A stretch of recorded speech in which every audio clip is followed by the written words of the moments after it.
down from there.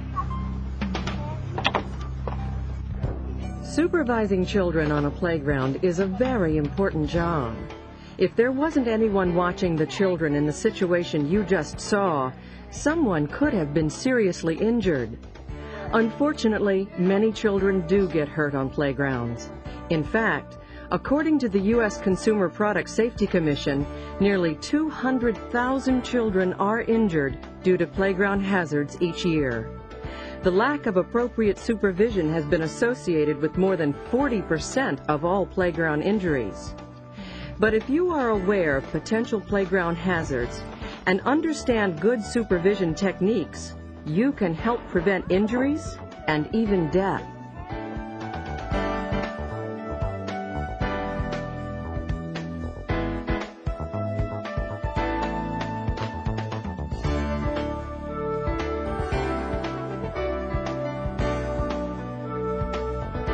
There are many proactive steps you can take to ensure a playground is safe for the children who use it.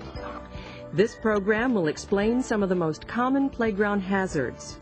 We'll give you an overview of playground hazards, so you will know how to recognize and report hazards before sending children out to play. You'll also learn how children should be playing to avoid injuries. Lastly, we'll provide you with basic first aid techniques.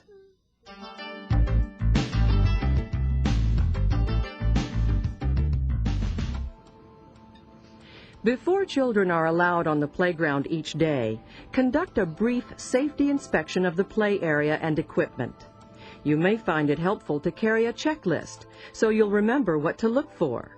Checklists can be given to maintenance employees if you find a problem. Keep in mind there are hazards related to the design of equipment, and there are hazards due to normal wear and tear.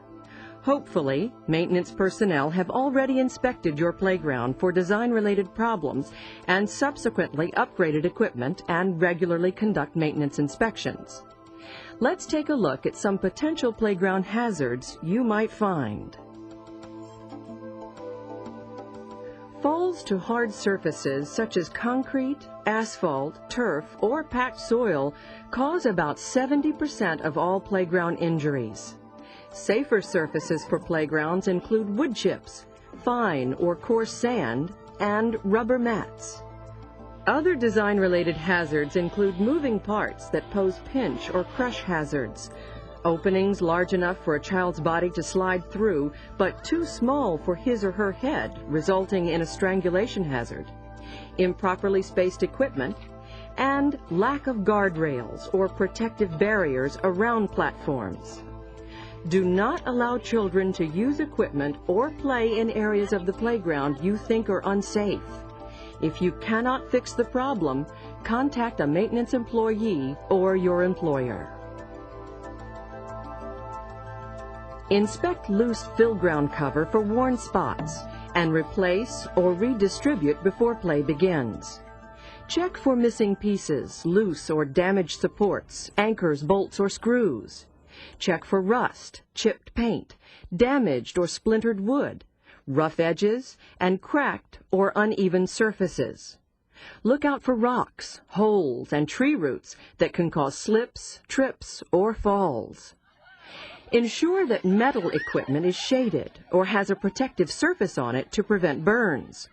Even where metal equipment is positioned away from the sun, check the surface temperature on hot, sunny days. If a playground has swings or other equipment that uses S-hooks, make sure that the openings of the hooks are closed. Open S-hooks and parts that stick out can catch clothing and even strangle a child. When you check a playground, be aware of environmental hazards. Is the play area free of animal waste and trash, especially glass and other sharp debris? These nuisances are not only unsightly, but they can cause illness or injury. Record any problem you find during your inspection. If it is one that you can correct completely, fix it. Otherwise, inform a maintenance employee or your employer of the problem. Also, be sure that children do not play on or around an unsafe condition until it can be controlled or repaired.